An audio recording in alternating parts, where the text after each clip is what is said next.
unbelievable honor. It still hasn't sunk in. To be honest with you, the Cubs Hall of Fame back in September still hasn't completely sunk in either. But I'm thrilled. I can't believe it. I've been very lucky on so many levels in my life, and this incredible journey just keeps on going.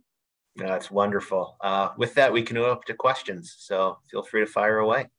Pat, this is Cheryl. Congratulations. Thank you. What does it mean to you now when they say Hall of Fame broadcaster Pat Hughes? So you would emphasize vocational education in the. We're going to mute somebody here. It's only been a couple of hours, Cheryl, so not all that many people have referred to me in that manner as yet, but I'm sure they will. I'm very proud. I work very hard, but so do a lot of people. This is a very special honor, and it's almost intimidating for me to be looking at the other members of the Hall of Fame broadcasters, and to think now that I'm a part of it. We're talking about the greatest baseball announcers in the history of the game. And to think that I'm just, in any part of that mix is something that's very satisfying and gratifying and thrilling. And again, it hasn't sunk in yet, but I'm very happy to be here. Thank you. Congrats, Pat. For you, how would you describe what these past 24 hours have been like for you, knowing that this announcement was coming? And then how did you find out that you were receiving the honor? Thanks, Megan. The last 24 hours, I would have to extend that a few months. It was the last day of the regular season, October 5, I believe. We were in Cincinnati, and that day is when I found out I was one of the final 10. So really, for the last 2 months plus, it has been on my mind. I can't deny that at all. It's something you can't help but think about, because it's a possibility, and it's the third different time I've been on the ballot. But it's something you never would take for granted, and you don't expect it to happen, and you don't think, oh yeah, I'm in, I'm going to be there. You're not sure, because there's so many other good people that have a chance. So you just keep on keeping on. You keep on working as hard as you can. You keep doing the best job that you can. But that has nothing to do with the Hall of Fame. That just has to do with your basic work ethic. And it's preparing, it's performing, it's working with the people in your booth, trying to get them involved, and trying, for example, with Ron Coomer, to tap into his great knowledge of playing the game and get that knowledge on the air every day. Zach Zaidman is a wonderful third man in the booth every day, and we have fun. I'm big on having a few laughs every single day. If the Cubs win, we laugh more.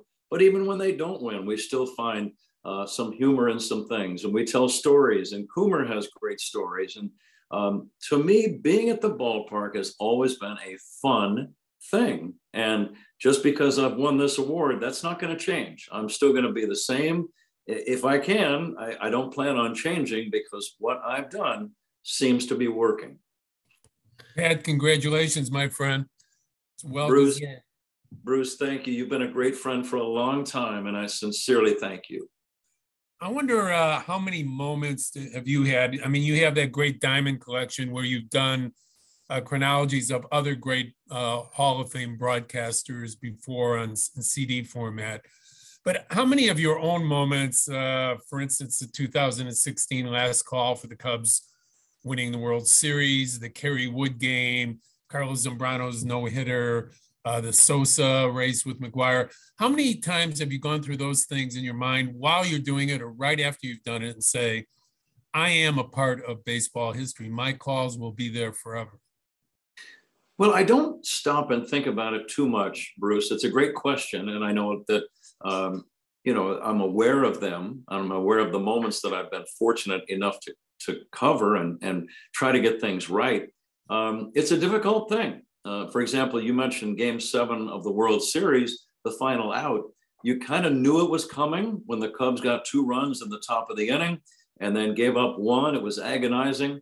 But I always tell people, I say, you're a radio announcer. So first and foremost, be true to your radio audience. Make the final call accurately and clearly.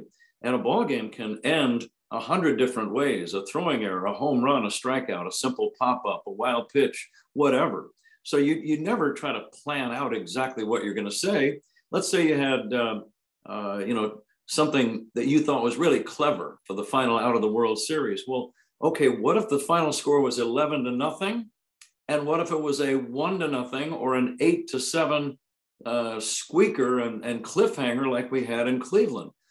If you thought of something clever, it might fit perfectly for the cliffhanger, but it would not sound good at all in the lopsided game. So I didn't try to plan out anything like that, and just make the call as well as you can. Keep your voice under control. Try to be accurate and try to be fair to everyone, and don't jump the gun, and try to put a little drama in there. But the drama was not fabricated. It was a natural feeling of great excitement that I had for the Chicago Cubs and their fans when they won the World Series. Thrilled for you, Pat, and the family. Congratulations. Bruce, thank you very much. Pat, beyond one, congratulations. This is amazing. I think we're all very happy for you. Everyone in Chicago. Beyond those great moments, how much pride did you take in being that voice every day for fans? A Friday afternoon against the Pirates, a Tuesday night game, and just being that kind of constant companion for Cubs fans wherever they are. John, I think I realized early on, when you're a big league announcer, it's a big responsibility, especially in a market like Chicago with the incredible fan base that the Cubs have. I don't take any game lightly. They are out there in big numbers, whether the team is winning or losing. So you give them the best effort, the best show. You try to make them laugh or smile a few times. You try to maybe drop in a baseball history note. You get a lot of baseball strategy on there with my great partner, Ron Coomer. Zach Zaidman is wonderful with laughing and chiming in with appropriate things. So I want to get him involved. I like to even get the engineers involved. Paul Zarang is a tremendous guy to work with, and we get him involved. So it's not something you ever plan out. You have no script. You have no way of knowing how the game is going to transpire. So you're ready for anything. You try to be prepared, pleasant, give the score, try to stay away from things like religion and politics. And that was what somebody told me. They said a long time ago, avoid religion and politics at all costs, because you cannot win when you begin those two topics. And I took that to heart, and you never hear me talking about it. Pat, congratulations. Like you said, so much of your job is reactionary. There's no script. What's going to be like now to have a few months to plan out what you're going to say during this speech? Well, I don't know, Jordan. I'm probably going to start writing it in my mind and then, focus and try to edit it and get it exactly the way I want it. It's July, so we still have several months. It's right during the season. So I'm going to be very busy with ball games. But usually what I do, I think about it. I'm big on daydreaming. I'll be honest with you. I love reading. I love listening to music. And I love daydreaming. And I'm not ashamed to admit it. I get my best ideas when I'm just kind of thinking and driving along, and an idea comes into your head and you think that I may bring up that with Coomer tonight and see if that's funny. But I usually try to write down the good thoughts that I have. And then you kind of collect them and put them all together and try to make them make sense in some kind of a speech. But it'll be a challenge. But it'll be a good challenge, and I'm going to have fun, and that's all there is to it. Pat, congratulations, first of all. Secondly, I know this was on your mind for the last couple of months, but when did you specifically find out that you had won the award, and what was just the emotions in that exact moment that you felt? Tony, it was earlier today at about 11 o'clock, a few minutes before 11. Before everyone was notified that was the decision. I was called by the president of the Hall of Fame, Josh Rawitch, and he was nice enough to say, Pat, congratulations, you are this year's Ford C. Frick Award winner. And I could feel kind of a strange sensation in my head, like, oh my gosh, I'm actually the guy. I'm going to be a Hall of Famer. And I didn't really hear anything he had to say after. Congratulations, you're going into the Hall of Fame. but my wife Trish was at my side. Crane Kenny, Cubs president of business operations, was in my living room at that moment during the announcement. There was a television crew capturing the moment for posterity. And later, Ron Coomer and Mitch Rosen came by, and it's just been a very special day. But I found out earlier today, and it still hasn't sunk in, but to tell you the truth, being named to the Cubs Hall of Fame hasn't completely sunk in yet either. Pat, you talked about some of those broadcasters that you're joining in this with this honor. That includes Jack Brickhouse and Harry Carey's. What does that mean to you to be in this company with them? But even beyond that, kind of the voice of multiple generations of Cubs fans as they were. It's incredible. When you look at the other winners of the Ford C. Frick Award, they are the best announcers, not just in baseball, but you'd have to say Vin Scully is the greatest sportscaster, period, of all time. And Bob Costas is right there with him. And that's just to start, and they're both Ford C. Frick Award winners. So it's a little intimidating. You're in very good company, let's put it that way. But they are men that I greatly admire.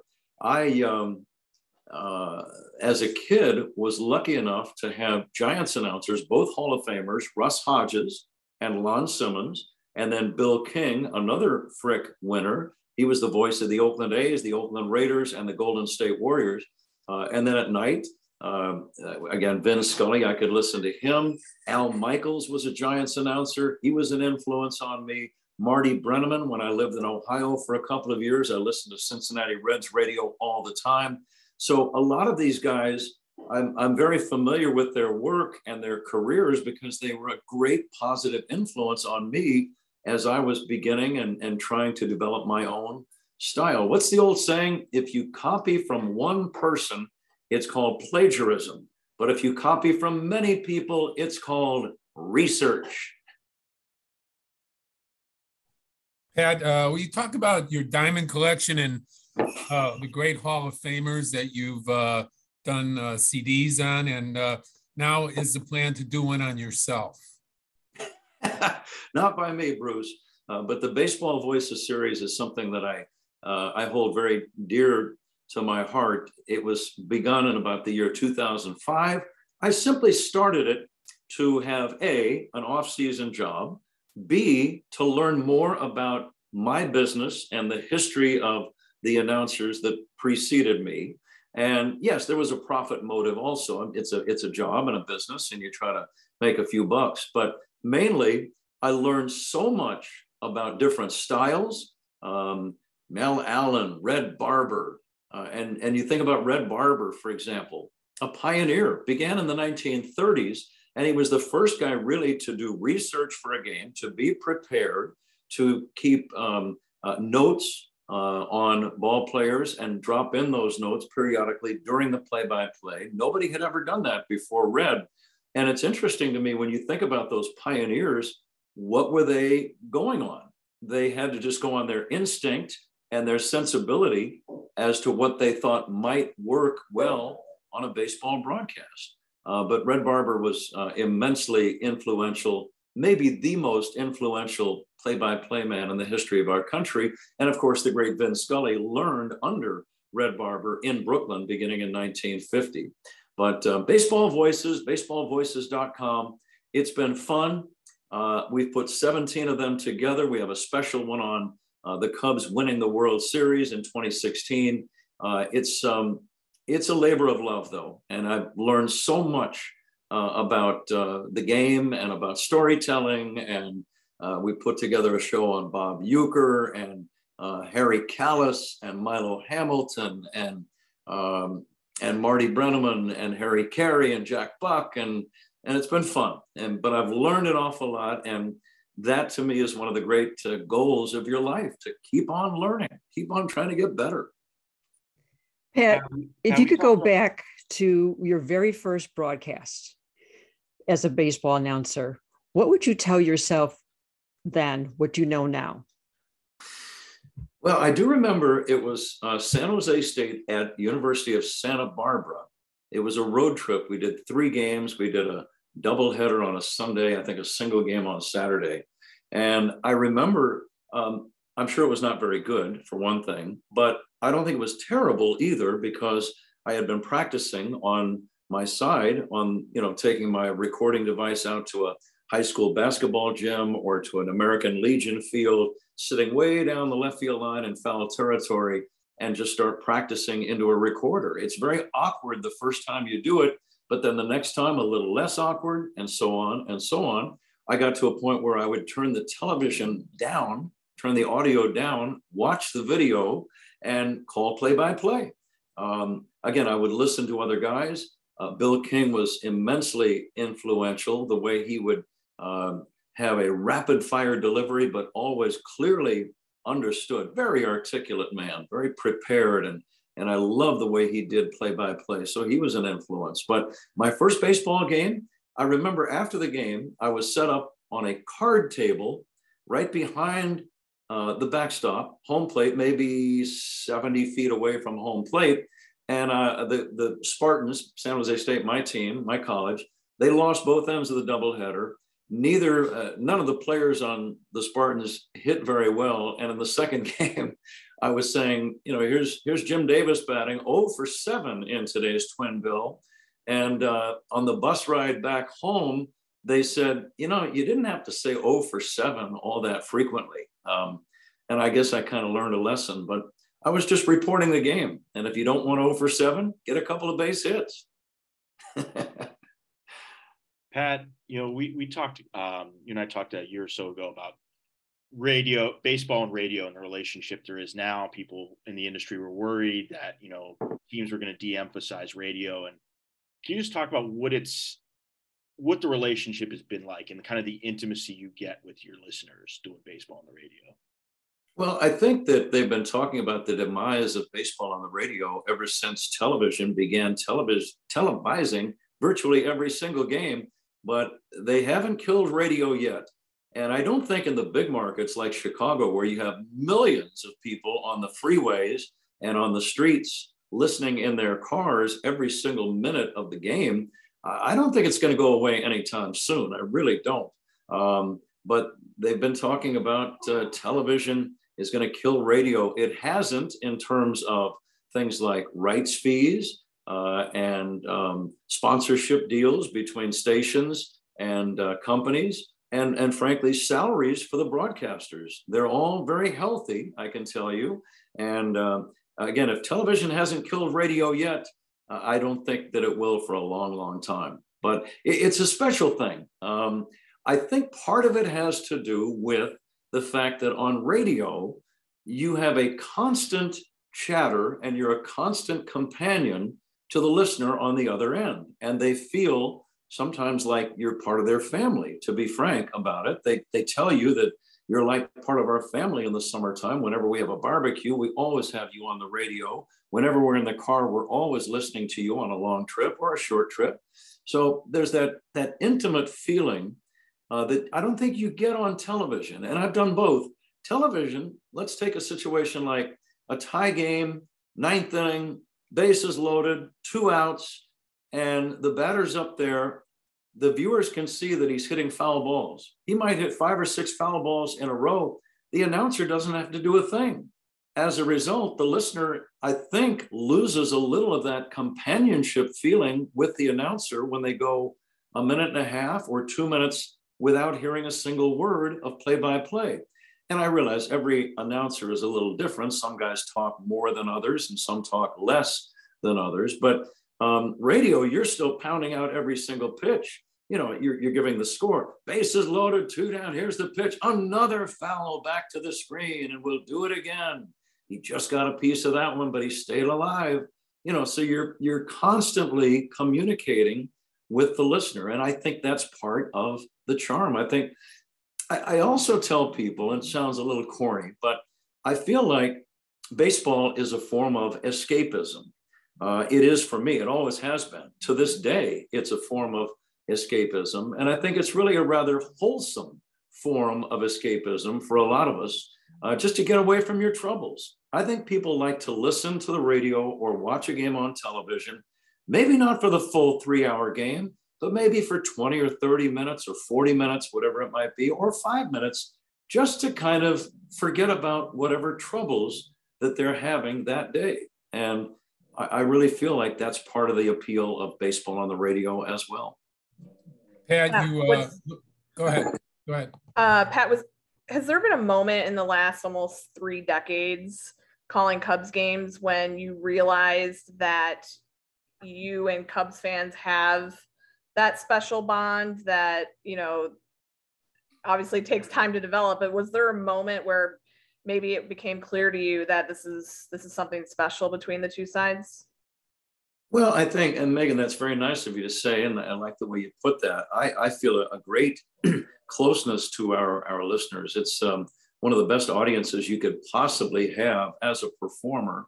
They are so kind and gracious and passionate about the game, and they really do appreciate the effort that I give. I know they do. They tell me that they do. Cub fans, I've noticed, even with ball players, they love to see a guy giving them their best effort. It's not always going to be the best result. You're not going to get hits all the time. You're not going to strike everybody out. But if they sense that the athlete in any sport is giving them every single thing they've got, Chicago fans really do appreciate that. I think more than most fans in other cities. So that's part of it. And they know what to expect now from me. I think every day I try to be consistent. I have great partners. Ron Coomer and Zach Zaidman are wonderful. We laugh every day. I think we deliver the game. If there's a close game, we give you strategy. But if it's a blowout, we tend to branch out into other things like storytelling and joking around and laughing. And a ballpark is a fun place for me to be. And I think the audience feels some of that fun. And I hope they do, because I love performing for them. And they seem to be enjoying what we're doing. Pat, your autograph lines at the Cub conventions have been longer than most of the players.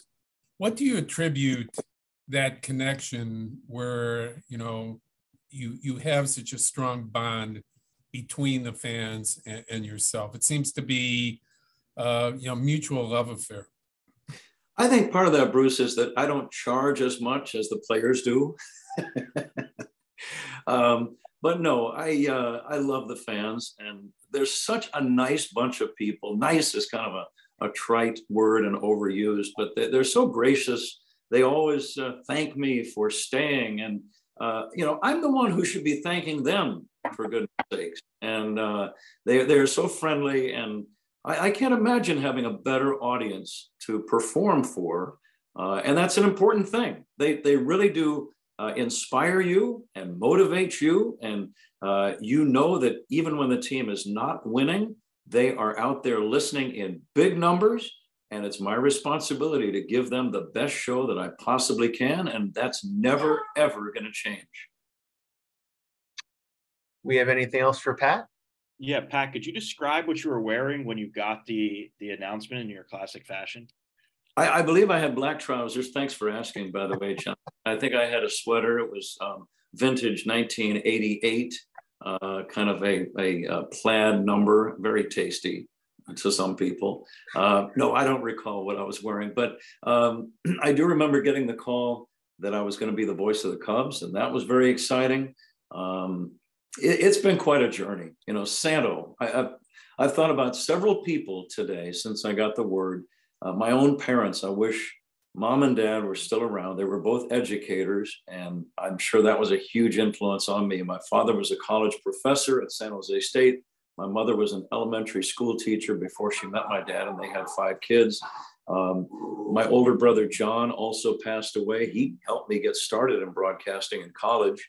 And then Ron Santo, I've thought a lot about him, and I'm sure I will even more when the day kind of settles in and I have a chance to reflect back on today.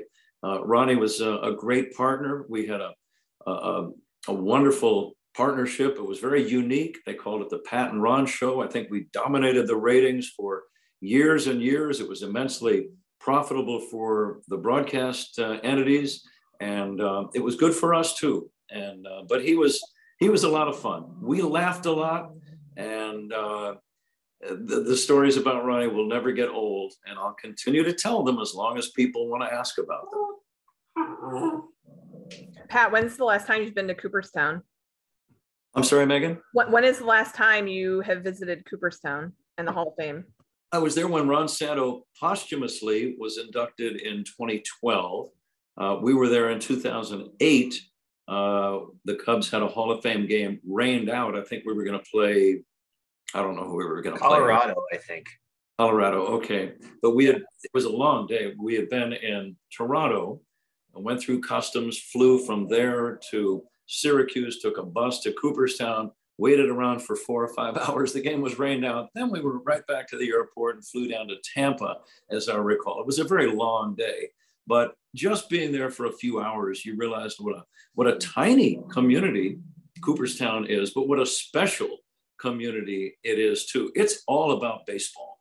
And when you think about the great players who have all been inducted into Cooperstown right on that site, you start thinking about the history of the place. And it's very special just to be there and to think and to look at all the plaques of the announcers, the players, the managers, the coaches. It's a great place to be. And now to think that my own plaque is going to be there is just, it's ridiculous. I can't even believe it. We have anything else? All right. Well, Pat, again, congratulations. And we look forward to this summer celebrating. Thanks, Jay. Thanks to everyone.